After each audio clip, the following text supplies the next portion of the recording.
Welcome back. It's Kovacs Report. We're going to take a look at Predator vs. Spider-Man, issue 4, the final part of this miniseries by Benjamin Percy and Marcelo Ferreira. Now, I'm going to go through it page by page. There will be spoilers. Please read the book first. If you don't want to spoil, like the video. That would be great. And even better, hit subscribe. That would make my day. Now, let's dive straight in. So this is from Benjamin Percy, and I do like a lot of Benjamin Percy stuff, but this series has been dragging on a little bit.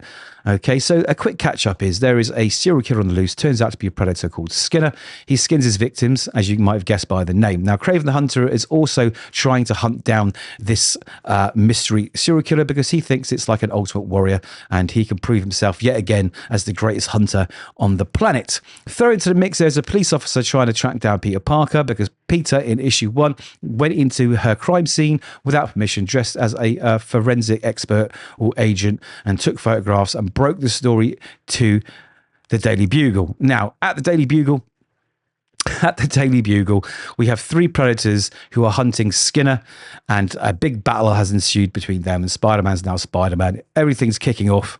Mary Jane is also trying to escape the sewers because she was attacked by the predator earlier on, and they managed to escape and find his lair, which is made out of, as you expect, bones and skulls and flesh, which indicates he's been there a very, very long time. Now, these 3 other predators are trying to chase down the Skinner predator because, I don't know, he's lost their respect. He's done something. I'm not quite sure at this point anymore because it has just sort of dragged on a little bit. But here we are, just like me, funnily enough, here we are, issue 4, where it all wraps up. So basically, that explosion in the background, as you can see, is what's going on with Peter. Mary Jane is about to be sliced and diced by this predator. However, an unlikely help comes in the form of Kraven the Hunter, who kind of scares him off. And then we jump back to the building where the cop, J. Jonah Jameson, are at the bottom of the building.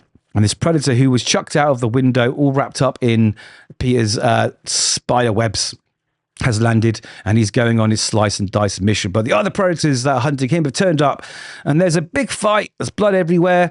Meanwhile, back in the building, Peter's trying to escape these other predators who are, again, like I say, trying to get to Skinner, not really him, but because now he's a threat, they've got to try and take care of him. He gets chucked out the window. Now, the other predator, Skinner himself, he climbs up to the top of the building and notices that the predators who are chasing him, their ship's up there, so he thinks this is the way of escape, right?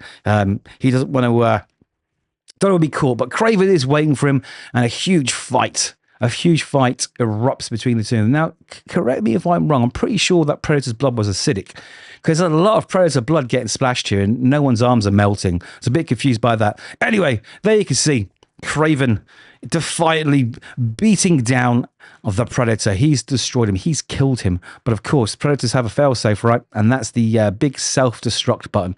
Now, Kraven and Peter, they meet on the roof and they realize what's going on. So Peter, ever the hero, he takes the bomb, wraps it all up into his sort of spiderweb rucksack, and Mary Jane sees him swing across the city and chases after him, only to see Spider-Man explode over the bridge, that very famous bridge.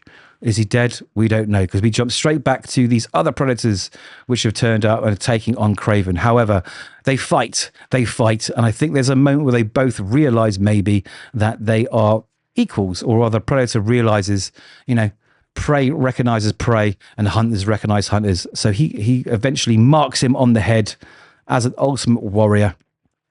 As Peter Parker emerges safe from the river, everyone's safe again, and then Kraven's invited to join these predators to go hunting across the galaxy, and of course off he goes.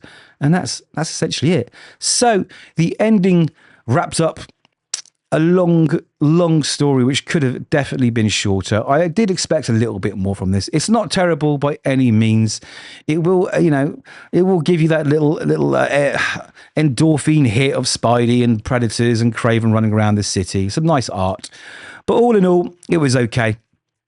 It was okay. I'm not sure what else to say about it. What I will recommend, though, is the other 20th Century Studios book that Marvel have put out, and that's Aliens vs. Avengers, which is Jonathan Hickman, Esad Ribic. Absolutely first class, one of the best Avengers stories I've read in years, and the art is sublime. It's absolutely stunning, as is the story by Jonathan Hickman. So there we go. Those are my quick thoughts on this. Let me know yours, and I'll catch you in the next review. Like and subscribe.